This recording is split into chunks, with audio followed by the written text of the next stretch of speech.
ಇವತ್ತು ರಾಗಿ ಸರಿ ಮಾಡೋದನ್ನ ತೋರಿಸ್ಕೊಡ್ತಾ ಇದ್ದೀನಿ. ಇದು ಪುಷ್ಪ ಅವ್ರು ಕೇಳಿದ್ರು. ಥ್ಯಾಂಕ್ ಯು ಪುಷ್ಪ, ನಿಮ್ಮದು ಮೆಸೇಜ್ ನಾನು ನೋಡಿದ್ದೀನಿ.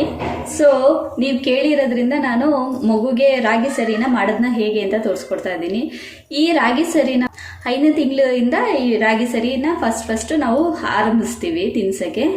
ಯಾಕೆಂದರೆ ಇದು ಬರೀ ನಾನು ಇದಕ್ಕೆ ಯಾವ ಥರ ಕಾಳುಗಳು ಆ್ಯಡ್ ಮಾಡಿಲ್ಲ, ಬರೀ ರಾಗಿನೇ ನಾನು ಮೊಳಕೆ ಕಟ್ಟಿ ಇದನ್ನು ಫ್ರೈ ಮಾಡಿ ಗ್ರೈಂಡ್ ಮಾಡಿ ಪೌಡ್ರ್ ಮಾಡ್ಕೊಂಡು ಮಗುಗೆ ತಿನ್ನಿಸೋದು.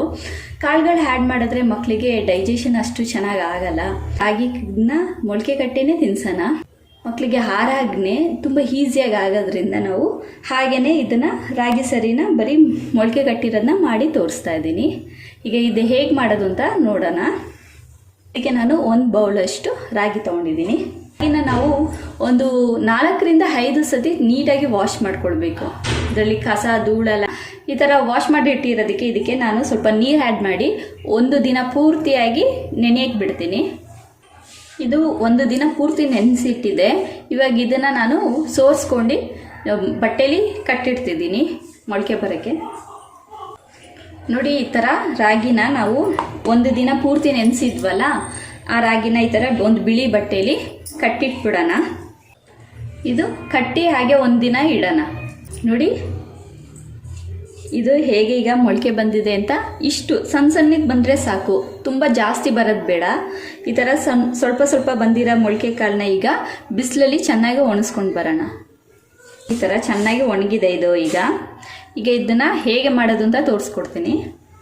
ಫಸ್ಟು ಒಂದು ಬಾಣಲಿ ಇಟ್ಕೊಳ್ಳೋಣ.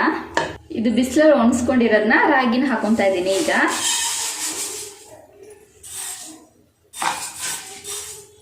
ಇದನ್ನ ಲೋ ಫ್ಲೇಮ್ ಇಟ್ಕೊಳ್ಬೇಕು, ಹೈ ಬೇಡ.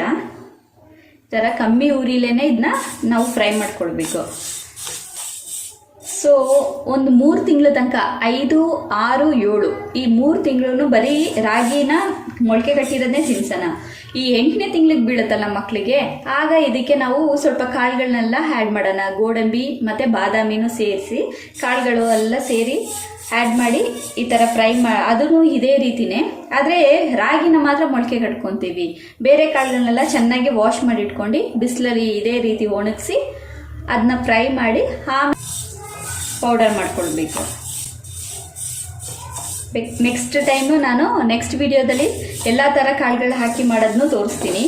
ಅದು ಒಂದು 13ರಿಂದ 14 ಕಾಳುಗಳ ಥರ ಹಾಕ್ತೀನಿ ನಾನು ನನ್ನ ಮಗನಿಗೆ. ಒಳ್ಳೇದು ಮಕ್ಕಳಿಗೆ, ಮತ್ತು ಬೋನ್ಸ್ ಎಲ್ಲ ಸ್ಟ್ರಾಂಗ್ ಆಗುತ್ತೆ ಮಕ್ಕಳುಗಳಿಗೆ. ನನ್ನ ಮಗ ತುಂಬ ಇಷ್ಟಪಟ್ಟು ತಿಂತಾನೆ ಇದನ್ನ.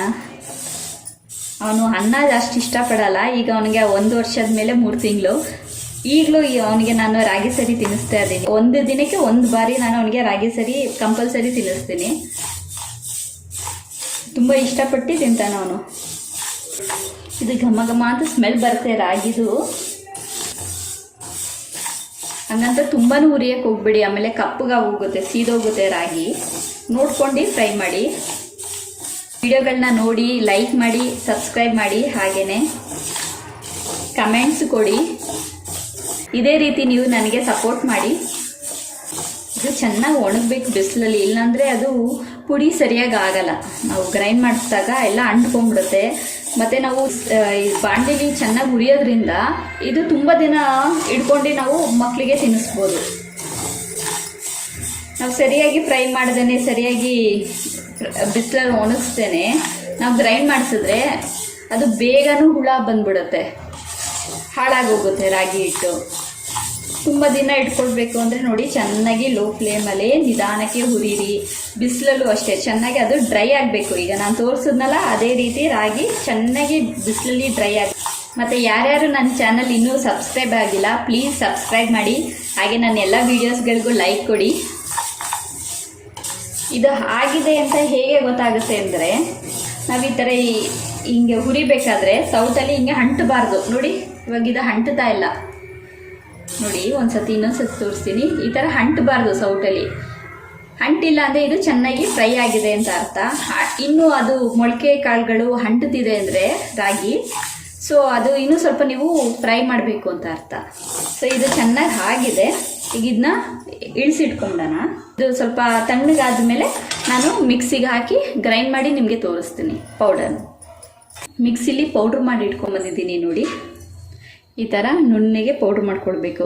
ಇದನ್ನು ಒಂದಲ್ಲ ಒಂದು 4 ಸತಿ ಆದರೂ ಪೌಡ್ರ್ ಮಾಡಬೇಕು. ಇದು ಬೇಗ ಇದಾಗಲ್ಲ, ಪೌಡರ್ ಆಗಲ್ಲ. ಸೊ ಸ್ವಲ್ಪ ಸ್ವಲ್ಪ ಅಂತಲೇ ಹಾಕ್ಕೊಂಡು ಚೆನ್ನಾಗಿ ಇದನ್ನ ಪೌಡ್ರ್ ಮಾಡ್ಕೊಳ್ಬೇಕು. ಈಗ ಇದನ್ನು ಚೆನ್ನಾಗಿ ಒಂದ್ರೆ ಆಡ್ಕೊಂಡು ಏರ್ ಟೈಟ್ ಕಂಟೈನರಲ್ಲಿ ಹಾಕಿಟ್ಕೊಂಡ್ರೆ ತುಂಬ ದಿನ ಬರುತ್ತೆ. ಇದೇ ರೀತಿ ನನ್ನ ಚಾನೆಲ್ಗೆ ನೀವು ಸಪೋರ್ಟ್ ಮಾಡಿ, ಹಾಗೆ ನನ್ನ ಚಾನೆಲ್ನ ಲೈಕ್ ಮಾಡಿ, ಸಬ್ಸ್ಕ್ರೈಬ್ ಮಾಡಿ. Thank you.